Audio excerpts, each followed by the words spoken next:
Good morning. Good morning. Who do we have with us this morning? We have Raf here already. We have a bunch more people there.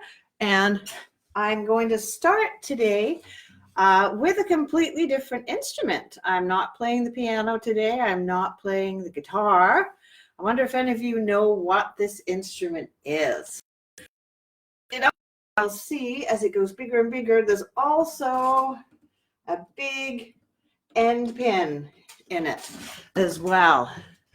And I see that we have Neva's joined us. Wonderful. So we are going to be looking at this instrument. Here's what it looks like from the back.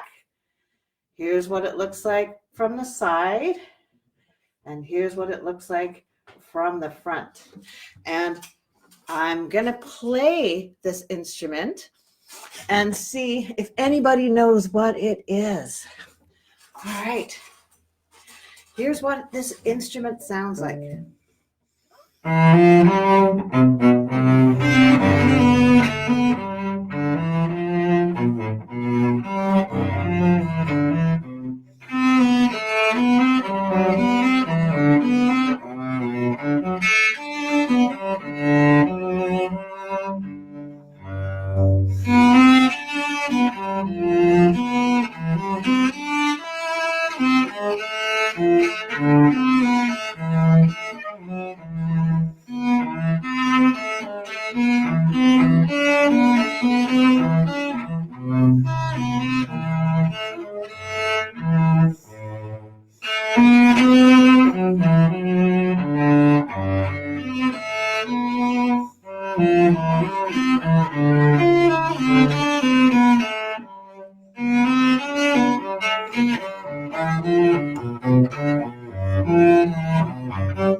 Okay, that's what this instrument sounds like. I wonder, I'm going to quickly peek in the comments and see if anyone knows what it is.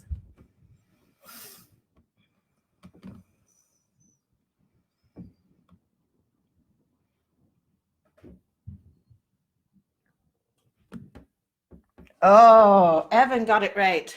Well done, Evan. It is a cello. This is the cello. And the cello is from a special family of instruments. And this family of instruments is quite easy to remember. It's called the string family because there's strings on it. So easy to remember that this cello is from the string family. I wonder, there's a lot of other instruments in the string family. There's a very small version of what I'm playing today, the violin. And then there's the next one up. I think somebody mentioned in the comments that it could have been a viola. Viola is the next size down from the cello. So we have violin, viola, then we have the cello, and then we have the really big stand-up bass called the double bass. And it is so big that you have to stand to play it. So maybe that's why they call it stand-up bass. So, and it has a much, much lower sound. So the violin, because it's small, has a higher sound. The viola has a slightly deeper sound. The cello has an even deeper sound, and then the bass has a very, very low, deep sound. And it's very cool to look at all of those instruments. And I'm just going to show you with some elastic bands here. I put some over, I'll bring it closer. I put some over a tissue box so you can see what happens when you stretch these rubber bands. It's very similar to strings. You can see over here, there's a thicker one, then there's a medium-sized one, and then there's a really thin one here. So let's see what happens if I pluck those. So here we go. Here's the thick one. You can hear that's kind of a low sound. Let's try this one. Whoops, turn it around. Maybe make a bit more sound. Here we go. You can hear that one makes a little bit more of a different sound. And then this one over here, it's a thinner one, and it makes an even higher sound. So we go from low to medium, and then we go to high. And that's kind of like on the cello and any stringed instruments. And you could totally make something like this yourself. See how easy that is? I just put some rubber bands over an empty tissue box, and then you have an instrument. And I got 3 different notes too, so that's pretty cool. So that's what happens with the cello. The thinner the string, I'll show you here, the thin string right here makes the high sound, and the thicker string at the bottom makes the big low sound, and all in between makes all those different sounds that we can use. So on top of all of that, we're going to look at some of the other parts, and this is the same as what's on a violin.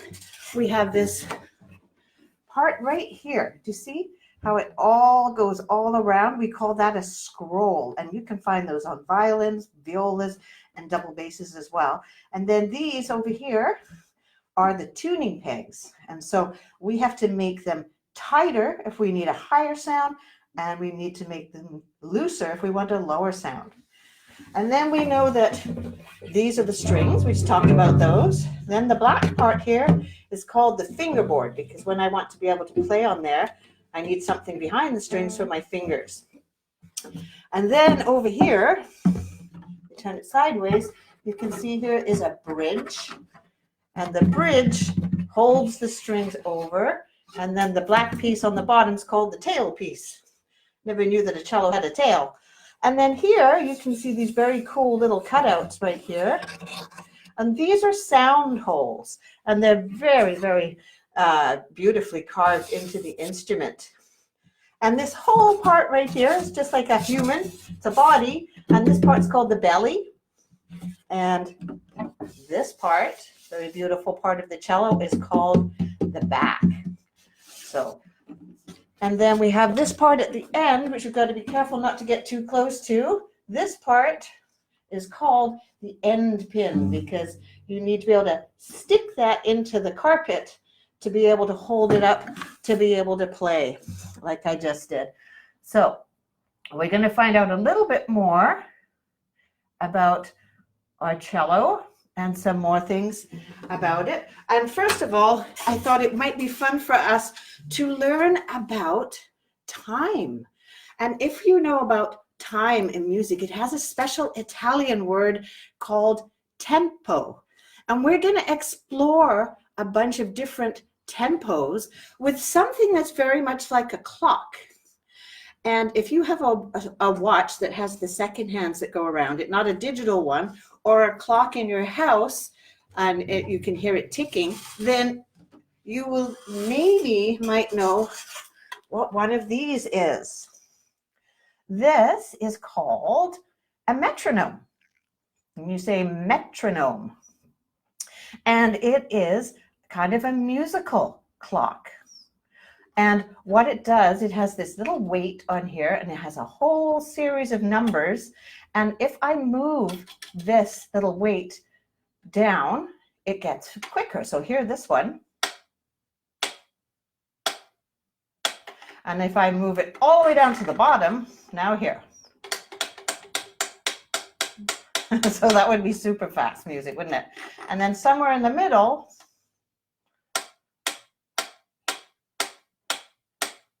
so that's how that works. So we get kind of like a medium speed.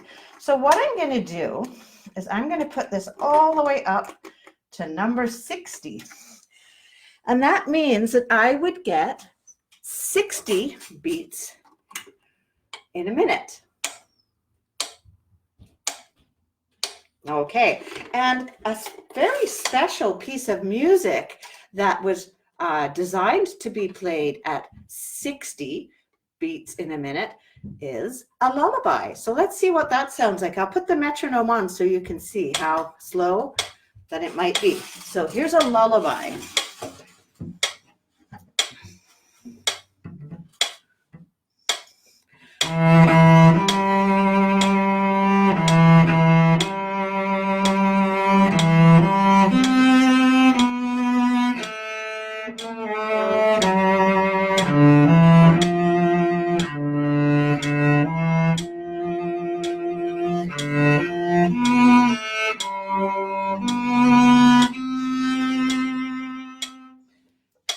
So some of you might remember hearing a lullaby when you were little, and the lullaby was designed to be at 60 beats per minute because it was designed to sound like the heartbeat of the mom when the baby, before the baby was born.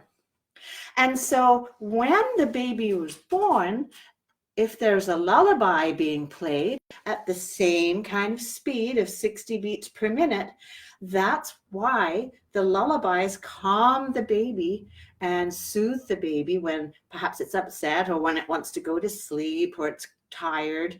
And so that's where lullabies come from, and that's how they are at that very speed. Okay, so how about going to something a little bit different? How about going to more of a marching kind of speed? Let's see. I'm going to move this up to twice as quick. And this is going to be 120 beats per minute. Listen. So that's quite a bit different, isn't it?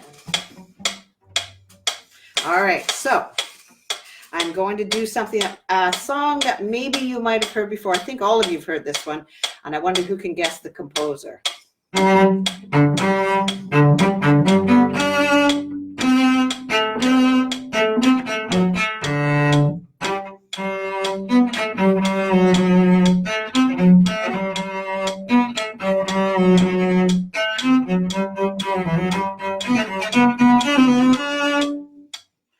Okay, so if you said Mozart, then you were right. That's Mozart.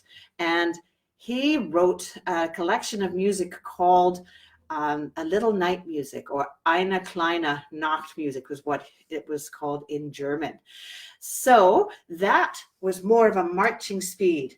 And I have another one for you. I know there's some Star Wars fans out there, and we are having our Star Wars week this week. So let's see if you remember this, and we could do this one at the same speed.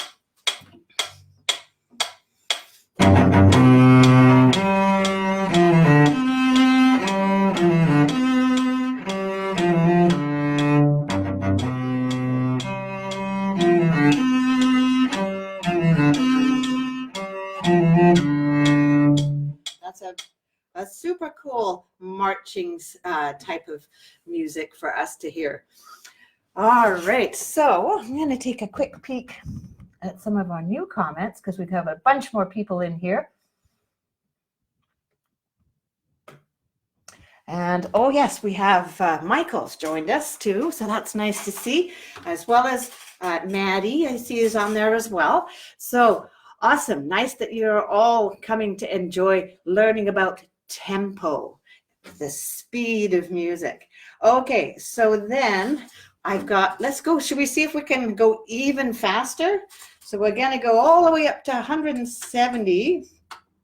That's being really quick. I hope I can keep up with this one. Here we are. So here's what 170 sounds like. It's quite a bit quicker, isn't it? Let's see if I can play something and see if you remember this one.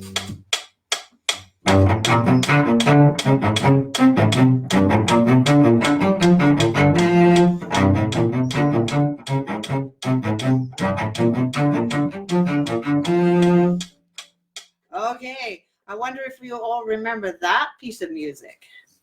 That piece of music we listened to quite a while ago, and that was In the Hall of the Mountain King.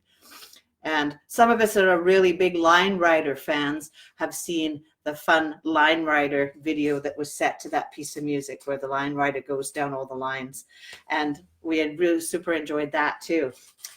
Awesome. So that is a little bit about the cello today. I hope you have enjoyed learning a bit more about this instrument. So I'm going to put this to the side for the moment, and we'll probably be bringing this back out again next week, and we'll learn a little bit more about what the cello does.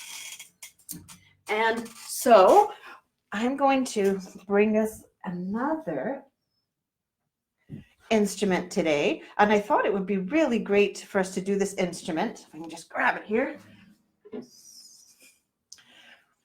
Okay, take a look at this instrument.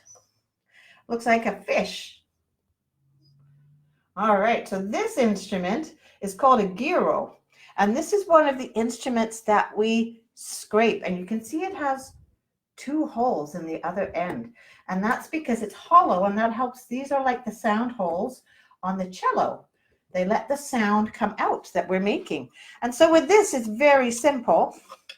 We're just gonna scrape and listen to the sound it makes.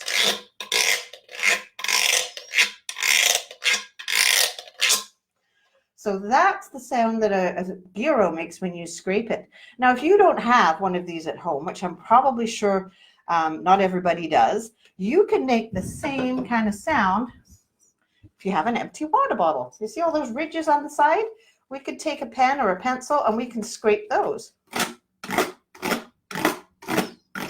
Doesn't make the same sound as the wooden one, but it's still a good way to keep the beat.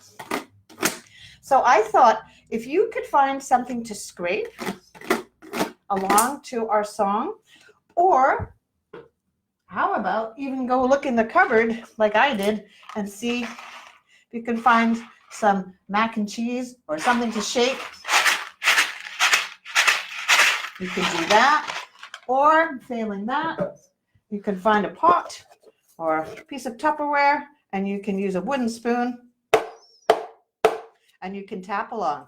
Many, many different instruments that you can make and find in your own home. Half of them you don't even have to make either because they're already there. So what I thought we'd do today is if you have an instrument or something that you can tap or shake or scrape, then we're going to do our May song, and we're going to do a rhyme here.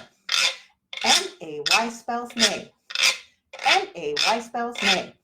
The 5th month of the year, M-A-Y spells May.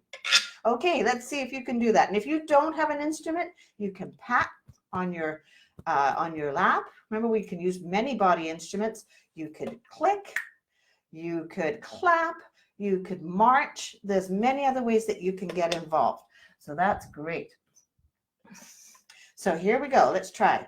With whatever instrument you have or your body instrument that you're choosing, let's go. M-A-Y spells May. M-A-Y spells May.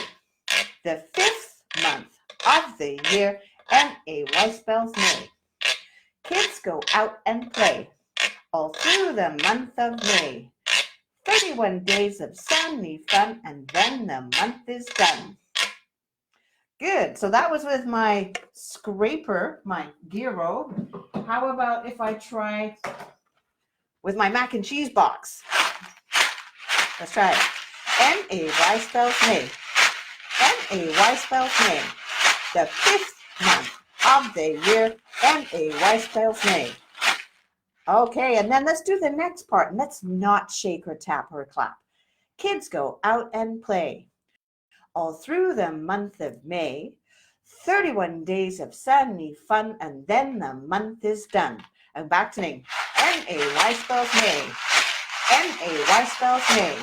The 5th month of the year, M-A-Y spells May. All right. So some different ways to do our songs and our rhymes with stuff that you have around your house.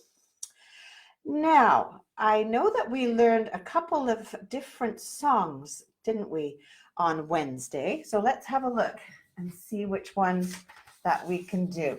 We learned our Oats and Beans and Barley Grow for our planting season.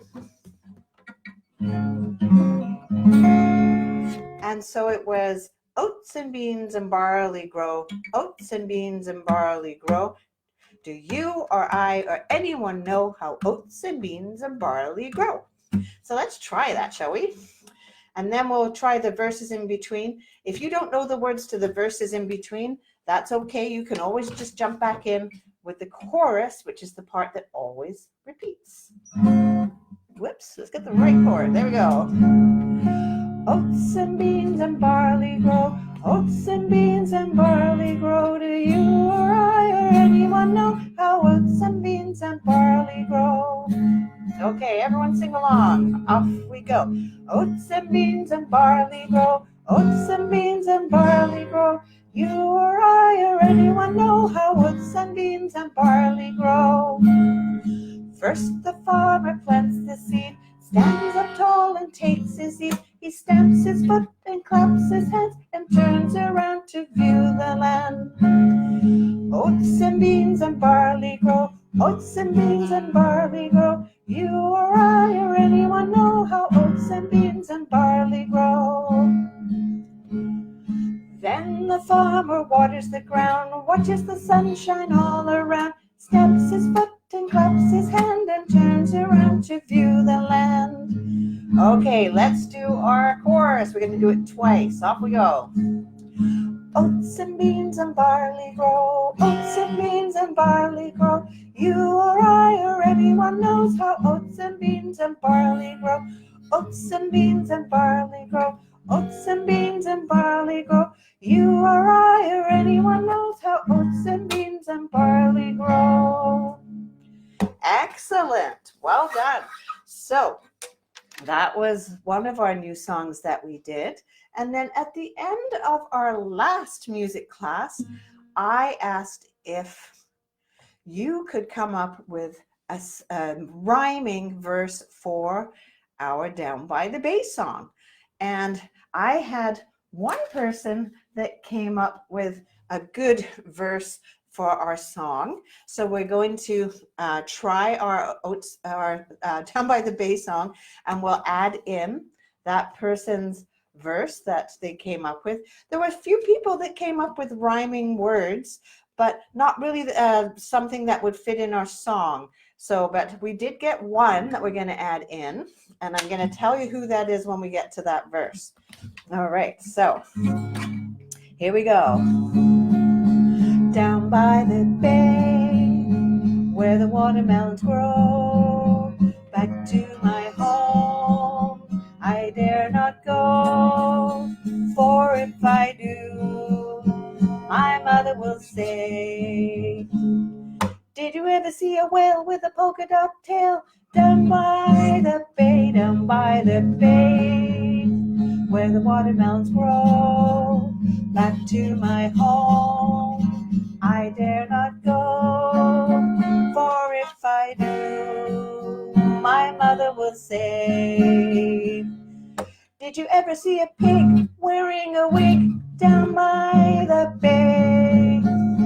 Okay, I'm going to do the next one, and this is going to be Lily's verse that Lily came up with. Here we go. She came up with, do you ever see a cat flying with a bat? Awesome job, Lily. Okay, we're going to sing your verse next. Off we go. Down by the bay, where the watermelons grow, back to my home I dare not go, for if I do, my mother will say, did you ever see a cat flying with a bat? Down by the bay, down by the bay, where the watermelons grow, back to my home I dare not go, for if I do, my mother will say, did you ever see a frog sitting on a dog? Down by the bay, down by the bay, where the watermelons grow, back to my home I dare not go, where if I do, my mother will say, did you ever see a llama wearing Superman pajamas down by the bay? All right. Well, we did a lot of learning today. We learned about the cello. We learned about the string family. We learned about that ticking musical clock called a metronome. We also learned about the different speeds and the different pieces of music that would go with each setting of 3 of the settings on the metronome. We learned about the gyro and the scraper, and we learned how to make a tissue box instrument, and also our own scraper instrument out of a water bottle. So you got lots of stuff to try out for this weekend, and we'll look forward to doing a little bit more about that on Monday. And if anybody can come up with a good verse like Lily did, then pop it in the comments, because we always have fun with that song. So the more fun and the more imaginative verses that we have, then the more fun it'll be. All right. Well, I hope you have a lovely weekend. It's supposed to be lovely and sunny, and we will see you next Monday. Bye for now.